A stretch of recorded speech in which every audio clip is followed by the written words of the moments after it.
दुनिया के सबसे लोकप्रिय राजनेता, भारत के यशस्वी प्रधानमंत्री श्री नरेंद्र मोदी जी के प्रधानमंत्री के रूप में, एक निर्वाचित प्रधानमंत्री के रूप में देश के अंदर सबसे अधिक समय तक शासन के रिकॉर्ड को बनाने के उपलक्ष्य में आयोजित विकसित भारत संकल्प के आज के इस कार्यक्रम में समारोह में उपस्थित उत्तर प्रदेश विधान परिषद के माननीय सभापति कुंवर मानवेंद्र सिंह जी, लोकप्रिय सांसद श्री अनुराग शर्मा जी, महापौर झांसी श्री बिहारी लाल आर्य जी, माननीय विधायक रवि शर्मा जी, माननीय विधायकगण श्री राजीव सिंह परीछा जी, जवाहरलाल राजपूत जी, श्रीमती रश्मि आर्य जी, श्री राम तीर्थ सिंगल जी, श्रीमती रमा निरंजन जी, भारतीय जनता पार्टी के झांसी महानगर के अध्यक्ष श्री सुधीर सिंह जी, जिलाध्यक्ष प्रदीप पटेल जी, जिला प्रभारी और क्षेत्रीय महामंत्री श्री संत विलास शिवहरे जी, राम किशोर साहू जी, भारतीय जनता पार्टी के हमारे सभी पदाधिकारीगण, जनप्रतिनिधिगण और उपस्थित सभी बहनों और भाइयों, आज मुझे क्रांति की इस धरा पर विकसित भारत संकल्प के इस कार्यक्रम के साथ जुड़ने का अवसर प्राप्त हुआ है। मैं झांसी की रानी लक्ष्मीबाई की पराक्रम की इस पावन भूमि को, वीरांगना झलकारी बाई के शौर्य की इस पावन धरा को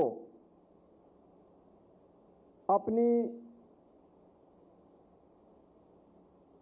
राष्ट्रीयता से उत्प्रोत रचना के माध्यम से भारत के साहित्यिक आकाश को एक नई ऊंचाई देने वाले राष्ट्रकवि मैथिली शरण गुप्त जी, सुप्रसिद्ध रचनाकार वृंदावन लाल वर्मा जी, हॉकी के जादूगर मेजर ध्यानचंद की इस पावन धरा को नमन करते हुए मैं आप सभी कार्यकर्ताओं का हृदय से अभिनंदन करता हूं, स्वागत करता हूं।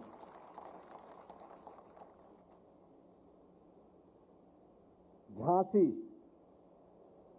पूरब में ओरछा में राजा राम विराजमान होकर के झांसी को संरक्षण प्रदान करते हैं और झांसी के पश्चिम में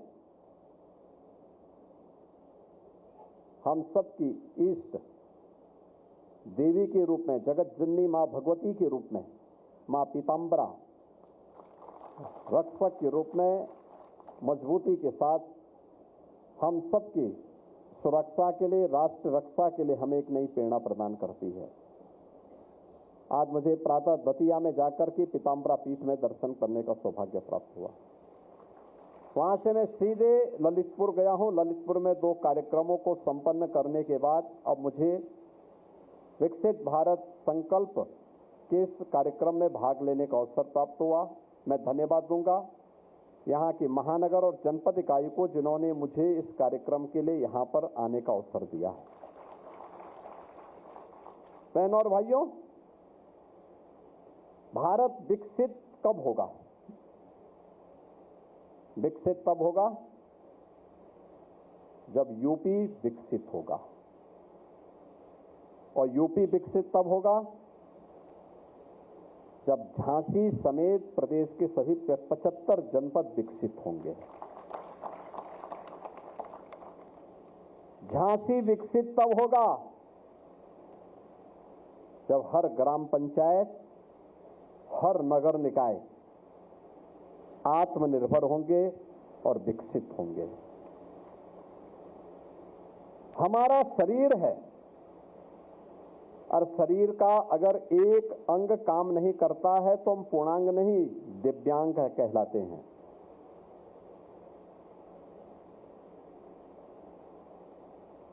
यानी विकास का मतलब वह सर्वसमावेशी हो। प्रधानमंत्री जी ने 2014 में आने के बाद क्या मंत्र दिया था? सबका साथ, सबका विकास, सबका प्रयास और सबका विश्वास। 140 करोड़ भारतवासियों का विश्वास जब जुड़ेगा, 140 करोड़ भारतवासियों का जब सामूहिक प्रयास होगा, 140 करोड़ भारतवासियों के विकास के लिए जब कार्य योजना बनेगी और 140 करोड़ लोग जब एक साथ मिलकर के प्रयास करेंगे तो गुलामी के ढांचे को हटने में देर नहीं लगती और भगवान राम के भव्य मंदिर को बनने में भी फिर देर नहीं लगती है। भगवान राम का मंदिर का मतलब प्रभु रामलला का मंदिर तो है, ये भारत का, भव्य भारत का और नए भारत का राष्ट्र मंदिर के निर्माण की शुरुआत की है, नए भारत की। याद करिए 2022 में जब दुनिया इस सदी की सबसे बड़ी महामारी कोविड-19 की चपेट में थी, कोरोना जैसी महामारी के सामने अस्त यानी पूरी तरह लेटी हुई थी, हिम्मत हार चुकी थी, तब भारत के यशस्वी प्रधानमंत्री भारतवासियों को आगामी 25 वर्ष की कार्य योजना के साथ जोड़ करके विकसित भारत की संकल्पना के साथ जोड़ रहे थे। और उस समय मोदी जी ने कहा था कि विकसित भारत के लिए 5 प्रण चाहिए, 5 प्रण, 5 प्रकार के संकल्प हम सबके जीवन के होने चाहिए। ये 5 प्रण क्या? उन्होंने सबसे पहले कहा गुलामी की मानसिकता से मुक्त होना, दूसरा विरासत का सम्मान करना, तीसरा देश के शहीदों का, सेना के जवानों का, रक्षा क्षेत्र के लिए यूनिफॉर्मधारी फोर्स का सम्मान करना, चौथा सामाजिक एकता के लिए कार्य करना और पांचवा नागरिक कर्तव्य। याद रखना, दुनिया के अंदर विकसित वही हुआ है जिसने अपने बल पर, अपने दम पर अपनी कार्य योजना तैयार की और आगे बढ़ पड़ा। गुलामी की मानसिकता को लेकर के कोई समाज स्वावलंबी नहीं हो सकता है, आत्मनिर्भर नहीं हो सकता है। आत्मनिर्भरता के लिए गुलामी की मानसिकता को दूर करना, साथ साथ अपनी विरासत पर गौरव की अनुभूति करना। भारत क्यों पिछड़ा था? ऐसा नहीं कि भारत के पास ये सब कुछ नहीं था जो विकसित होने के लिए न हो, वह सब कुछ था। भारत, बहनों और भाइयों, आज से 2000 वर्ष पहले तक पूरी दुनिया की जितनी अर्थव्यवस्था थी, जितना धन धान्य वैभव और समृद्धि दुनिया के अंदर थी, उनमें से 44% हिस्सेदारी केवल भारत की थी, केवल भारत की, केवल भारत की थी। भारत में तब तक्षशिला दुनिया का सबसे प्राचीन विश्वविद्यालय भी था। और बृहत्तर भारत का हिस्सा था। दुर्भाग्य से पाकिस्तान में चला गया।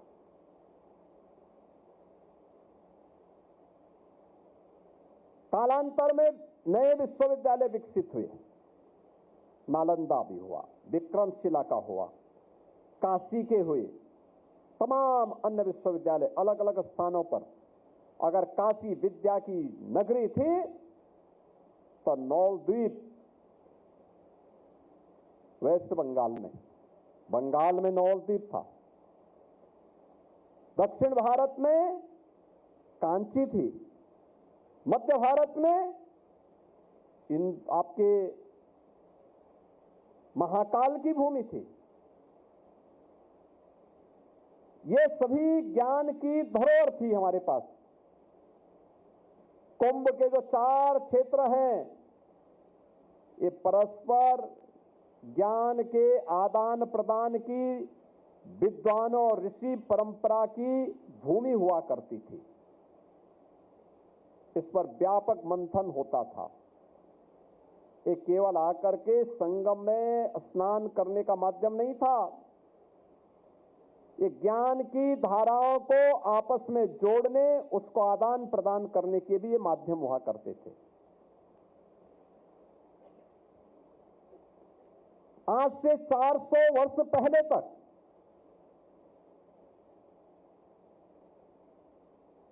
विश्व अर्थव्यवस्था में भारत की हिस्सेदारी, तमाम लूट खसोट के बावजूद, आक्रमणों के बावजूद भारत की हिस्सेदारी 24% तक थी।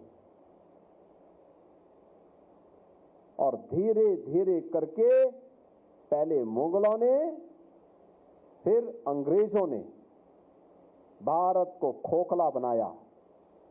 भारत को पिछड़ा बनाने के लिए इन्होंने भारत के उद्योगों को, भारत की कला को, भारत के कारीगरों को, भारत की परंपरा को रौंदना, अपमानित करना प्रारंभ किया।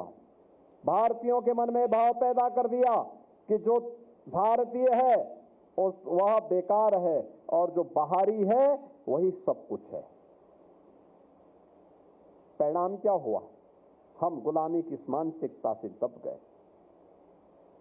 हमें बताया गया कि जो कुछ भी वो लेकर आए वो अच्छा है और जो भारत का है वो बुरा है।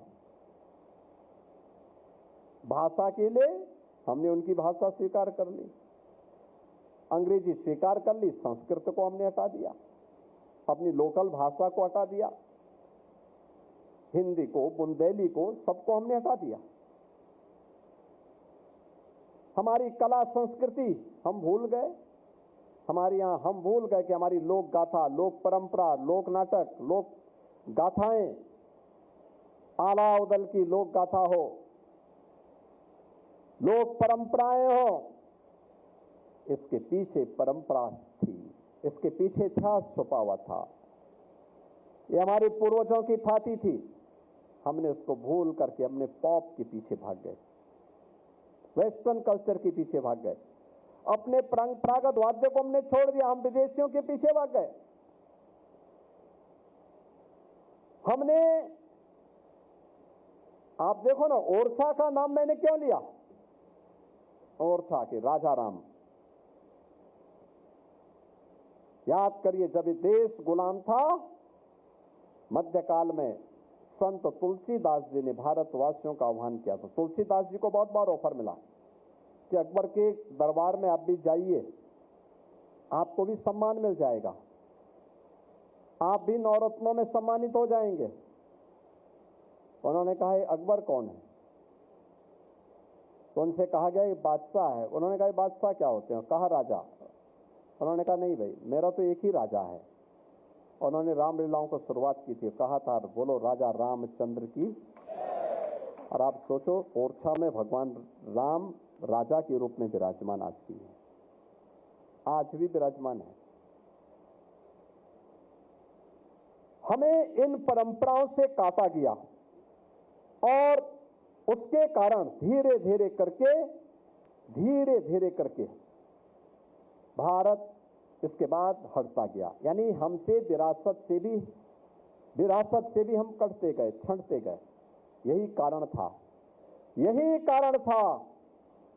1947 में देश आजाद होने के बाद जब भारत माता के सपूत लौह पुरुष सरदार वल्लभ भाई पटेल ने सोमनाथ के मंदिर के पुनरुद्धार के कार्यक्रम को आगे बढ़ाया, तो तत्कालीन प्रधानमंत्री जवाहरलाल नेहरू जी ने विरोध किया।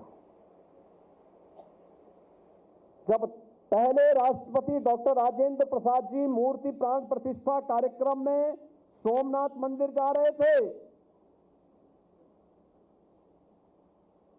तो तत्कालीन प्रधानमंत्री ने पत्र लिखकर के आपत्ति व्यक्त की, क्योंकि गुलामी की मानसिकता हावी हो चुकी थी।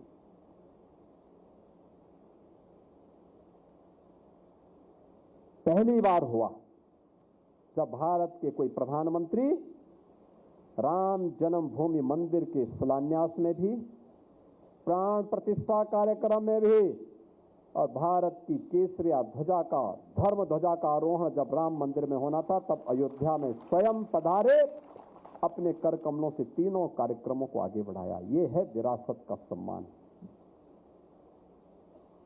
आजादी के अमृत महोत्सव वर्ष में हर स्वाधीनता संग्राम सेनानी के स्मारक को सम्मान देना है। भारतीय जनता पार्टी के कार्यक्रमों का यह सबसे पहला कार्यक्रम था। हर कार्यकर्ता अपने गांव में, अपने ब्लॉक में, अपने जनपद में, जहां कहीं भी वो रह रहा था, वह स्वयं रंगाई पुताई करवाया, साफ सफाई कराया, उन स्मारकों का पुनरुद्धार करवाने का काम भारतीय जनता पार्टी के कार्यकर्ताओं ने आजादी के अमृत महोत्सव के अवसर पर किया था। ये विरासत का सम्मान है। आज अयोध्या, काशी, मां विंध्यवासिनी धाम या फिर अन्य तीर्थों में जहां कहीं भी आप जाएंगे, ये सब देखने को मिलेगा। यहां झांसी की रानी लक्ष्मीबाई का जो किला है, आप देख रहे होंगे, पहले की तुलना में व्यापक परिवर्तन आया है। व्यापक परिवर्तन आया है। हमारे विधायकगण अपने अपने क्षेत्र में कोई ना कोई मंदिर का पुनरुद्धार कर रहे हैं, सुविधा के लिए भी और विरासत का सम्मान बढ़ाने के लिए भी। यही कारण है, यही प्रक्रिया आगे बढ़ाने और उसी प्रक्रिया को आगे बढ़ाने की दिशा में किए जाने वाले प्रयास। अगर भारत ने अपनी विरासत से संबंध नहीं तोड़ा होता, गुलामी की मानसिकता की चपेट में नहीं आया होता, तो 400 वर्ष पहले तक जिस वैश्विक अर्थव्यवस्था पर भारत का अधिकार 24% तक था, 1950 तक आते आते वह केवल 2% तक सीमित ही रहता, मात्र 2% तक। आप मुझे बताओ, इतनी बड़ी आबादी और हिस्सेदारी मात्र 2% होगी, तो वहां गरीबी रहेगी।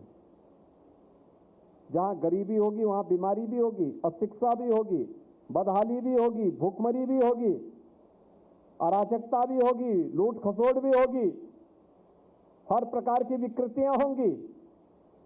लेकिन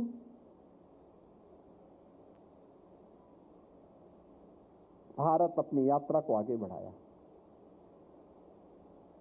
मोदी जी ने जो बात कही वह व्यवहारिक बात थी, और इसलिए उन्होंने कहा, जिन सैनिकों के बल पर हम चैन की नींद सोते हैं, हम नींद आराम किस लिए सोते हैं, क्योंकि सीमाओं पर हमारा सैनिक -20 और -40 डिग्री टेम्परेचर में भी सीमाओं की रक्षा कर रहा है।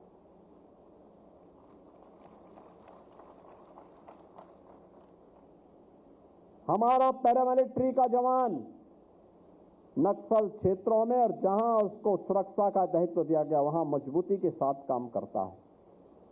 हमारा पुलिस का जवान जब पेट्रोलिंग करता है तब सुरक्षा का बेहतरीन वातावरण हमें प्राप्त होता है। और उन सभी अवसरों पर उस यूनिफॉर्मधारी फोर्स के प्रति सम्मान का भाव हमारे मन में होना चाहिए। ये संकल्प विदेशी आक्रांता क्यों सफल हो रहे थे? ऐसा नहीं कि उनके पास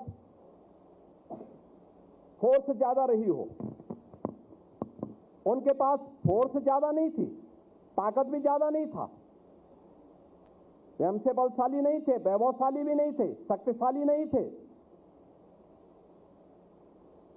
हमारे पास सब कुछ था, बल भी था, बुद्धि भी थी, वैभव भी था। हमारे पिछड़ने का कारण क्या था? एक कारण था, और वह था हम विभाजित थे। जाति के नाम पर, क्षेत्र के नाम पर, भाषा के नाम पर, अलग अलग वादों के आधार पर हम विभाजित थे। हमारी निष्ठा देश के लिए नहीं, सनातन धर्म के लिए नहीं, हमारी निष्ठा अपने लिए स्वयं के लिए थी, अपनी जाति विशेष के लिए थी। परिणाम क्या था? विदेशी आक्रांता पहले हमें तोड़ते थे, फिर हमें काटते थे, फिर हम पर राज करके हमें ही गुलाम बना देते थे।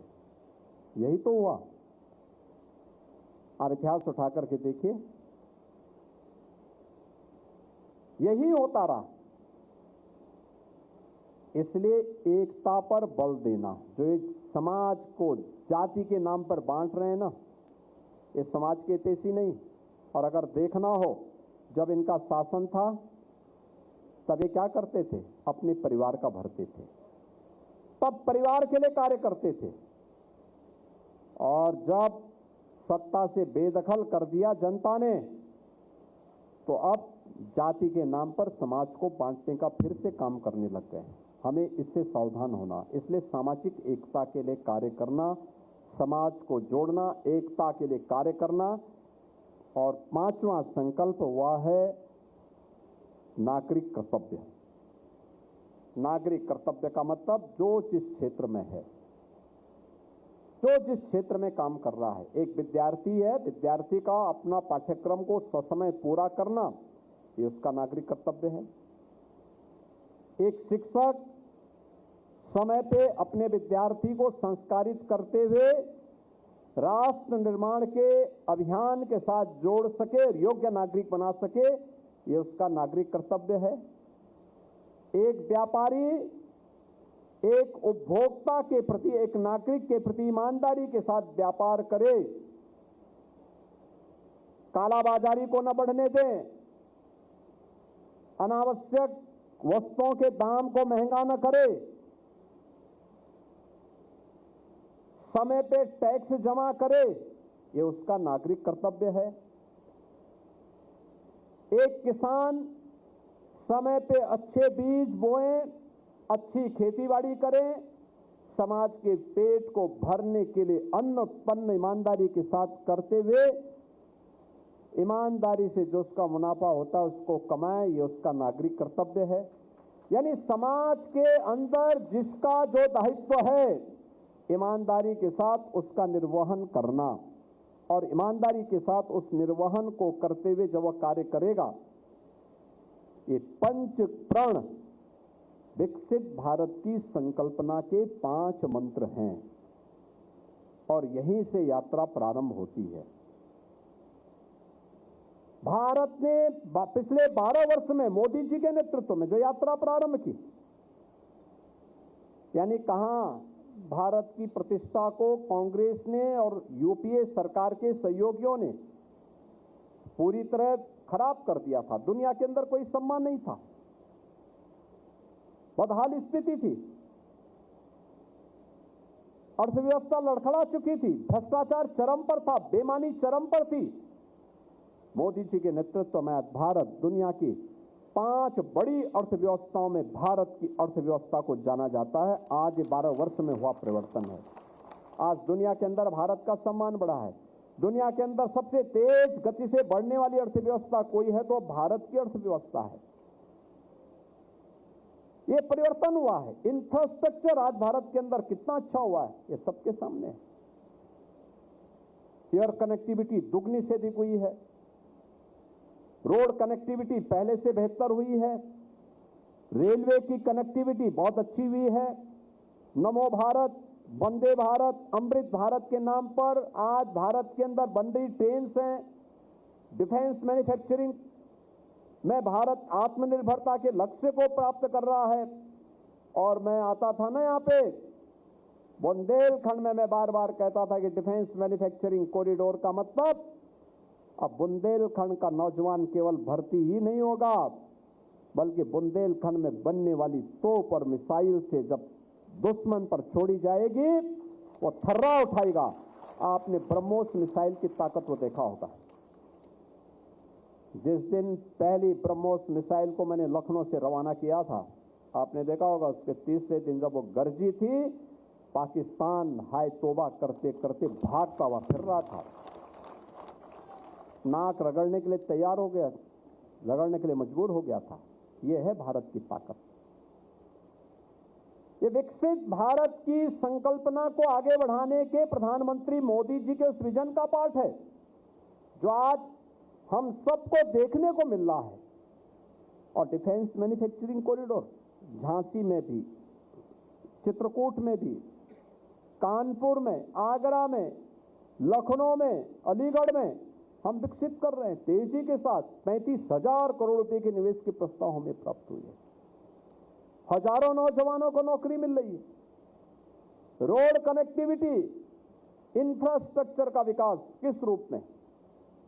बुंदेलखंड में एक्सप्रेस वे आएगा, कोई कभी सोचता था, आज आ गया।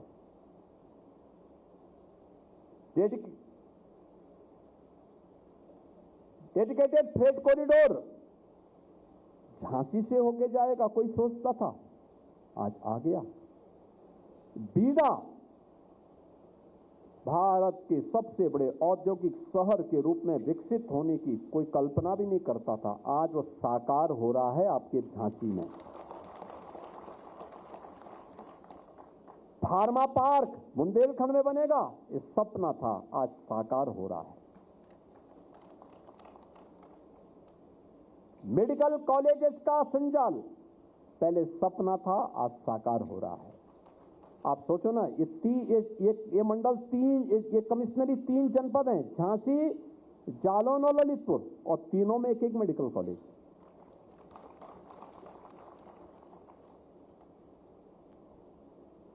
और यही अंतर है, पिछली सरकारों ने 1 डिस्ट्रिक्ट 1 माफिया था और हमने 1 डिस्ट्रिक्ट 1 मेडिकल कॉलेज दे दिया ना। अब माफिया की तो कमर लगभग टूट चुकी है या वो मिट्टी में मिल चुका है, लेकिन बाकी के विकास की प्रक्रिया को भी किस तेजी के साथ आगे बढ़ाया गया है। नौजवानों की नौकरी, आज जब हम लोग पुलिस की भर्ती करते हैं, अब हमारे झांसी के नौजवान भी उसमें भर्ती होते हैं। कोई सरकारी नौकरी, जब मैं नियुक्ति पत्र बांटता हूं, पूछता हूं कहां से, बोलता झांसी से, मऊरानीपुर से।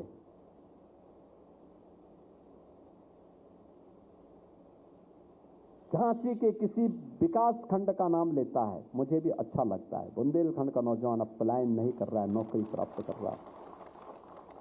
Uttar Pradesh public service commission की जब रिजल्ट निकलते हैं और मैं नियुक्ति पत्र बांटता हूं, पूछता हूं कहां घर है, तो कहता झांसी, कोई कहता ललितपुर, कोई कहता महोबा, कोई कहता हमीरपुर, कोई कहता बांदा, कोई कहता चित्रकूट। मुझे अच्छा लगता है। देखो, आज हमारे बुंदेलखंड का नौजवान भी इन परीक्षाओं में पास होकर के नियुक्ति पत्र प्राप्त कर रहा है।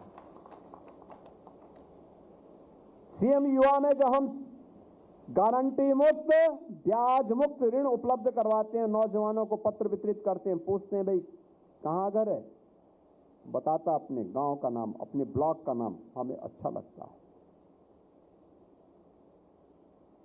बहनों और भाइयों, ये सब प्रयास करने से होता है, प्रयास करने से। इसके लिए सरकार के द्वारा अच्छे लोग जब चुने जाते हैं, पॉलिसी बनती है। पिछली सरकारें पॉलिसी पैरालिसिस की शिकार थी। जब उनकी नीयत ठीक नहीं थी तो नीति नहीं बना पाते थे, और जब नीतियां नहीं होती थी तो उनके क्रियान्वयन का सवाल ही नहीं होता। आज पिक एंड चूज नहीं है, सबका साथ और सबके विकास का कार्यक्रम है, ईमानदारी है। प्रभावी ढंग से उसके क्रियान्वयन का कार्यक्रम। आज से 9 वर्ष पहले झांसी की ओर हम आते थे, अव्यवस्था देखने को मिलती थी, गंदगी देखने को मिलती थी, वीरानी देखने को मिलती थी। और आज जब हम लोग आते हैं, स्वच्छता, रौनक, एक विकसित झांसी की परिकल्पना साकार होती हुई दिखाई देती है। ये विकसित झांसी, और यही है विकसित भारत की संकल्पना की शुरुआत। मैंने कहा ना शुरू में, विकसित भारत होगा कब? विकसित भारत होगा तब जब यूपी विकसित होगा, और यूपी विकसित होगा तब जब झांसी विकसित होगा। झांसी विकसित होगा कब? जब हमारे हर एक क्षेत्र में, चाहे वह बबीना हो, चाहे वह गठौरा हो, चाहे वह मोरानीपुर हो, चाहे वह झांसी की कोई नगर निकाय हो, कोई ब्लॉक हो, कोई गांव हो, जब ये विकसित होंगे, आत्मनिर्भर होंगे, आत्मनिर्भरता ही उस विकसित होने की गारंटी होगी। जहां पे हर व्यक्ति खुशहाल होगा, हर चेहरे पर खुशहाली होगी, हर नौजवान के हाथ को रोजगार होगा, हर अन्नदाता किसान के खेत को पानी होगा, और उसको बाजार से लिंक करने की प्रॉपर व्यवस्था होगी। और उसी परिकल्पना को साकार करने के लिए मोदी जी ने देश की आजादी के शताब्दी महोत्सव के अवसर पर भारत को विकसित भारत बनाने के जिस संकल्प को आगे बढ़ाया है, भारतीय जनता पार्टी के हर एक कार्यकर्ता को उसका वाहक बनना होगा, हर एक को उसका वाहक बनना होगा। और दुनिया के अंदर अकेला दल भारतीय जनता पार्टी है जिसने ये कहने की हिम्मत की है कि दल से बड़ा देश है, यानी राष्ट्र प्रथम। यही अंतर हो जाता है। कांग्रेसियों से पूछे कि आपके लिए क्या महत्वपूर्ण है, वो कहेगा कि हमारे लिए गांधी नेहरू परिवार महत्वपूर्ण है। समाजवादी पार्टी से आप पूछेंगे आपके लिए महत्वपूर्ण क्या है, वो कहेंगे कि मेरे लिए तो सिपाही परिवार महत्वपूर्ण है। और भारतीय जनता पार्टी के कार्यकर्ता से पूछेंगे आपके लिए क्या महत्वपूर्ण है, वो कहेगा मेरे लिए पहले मेरा देश महत्वपूर्ण है, फिर भारत की सुरक्षा, भारत की संप्रभुता, भारत की समृद्धि के लिए कार्य करने के लिए जो मेरा प्लेटफॉर्म होगा, वो मेरी मां के रूप में मेरी पार्टी होगी। और उस पार्टी के साथ मिलकर के उनके मूल्यों, उनके आदर्शों पर चल करके कार्य करना मेरे लिए महत्वपूर्ण होगा। और इसीलिए वो मूल्यों के साथ जुड़ा हुआ है, वो मूल्यों की राजनीति करता है, एक विचारधारा के साथ जुड़ करके पार्टी में काम करता है। कोई गौ रक्षा, गौ संरक्षण संवर्धन के क्षेत्र में कार्य कर रहा है, प्राकृतिक खेती को जहर मुक्त खेती के माध्यम से लोगों के स्वास्थ्य के संवर्धन में अपना योगदान दे रहा है। ये भी राष्ट्र निर्माण के एक अभियान की कड़ी है। हमारे गौ सेवा आयोग के अध्यक्ष जब जहर मुक्त खेती की बात करते हैं तो केवल अपने स्वास्थ्य के लिए नहीं करते हैं, आप सबके स्वास्थ्य के लिए भी करते हैं। आपने देखा होगा, देखो उनका स्वास्थ्य आप सबसे अच्छा है, इसलिए क्योंकि वे प्राकृतिक खेती करते हैं, और प्राकृतिक खेती में जो अन्न पैदा होता है वही खाते हैं। आप भी उसका हिस्सा बनिए, उस अभियान का पार्ट बनिए।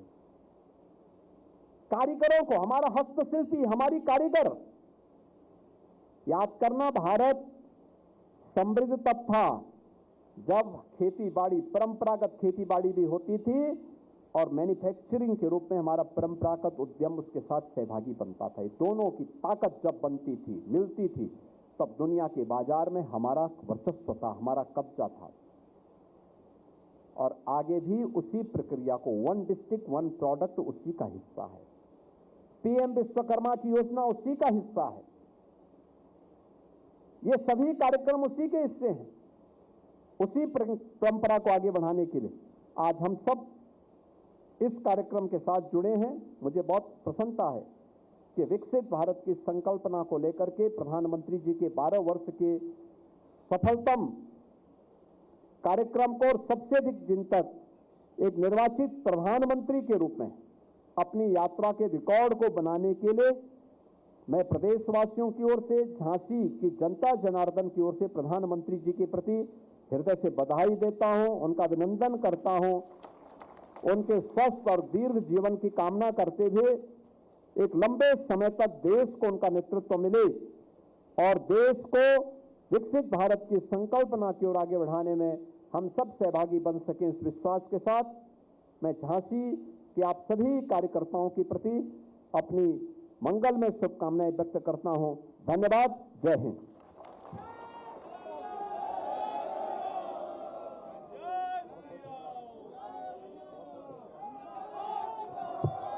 आपके मोबाइल पर तुरंत आएगी ब्रेकिंग न्यूज। स्क्रीन पर सबसे पहले दिखेगी बड़ी खबर। देश दुनिया की हर खबर एक जगह। अब आपके मोबाइल पर तुरंत फटाफट इंस्टॉल कीजिए न्यूज नेशन ऐप और रखिए खुद को अपडेट।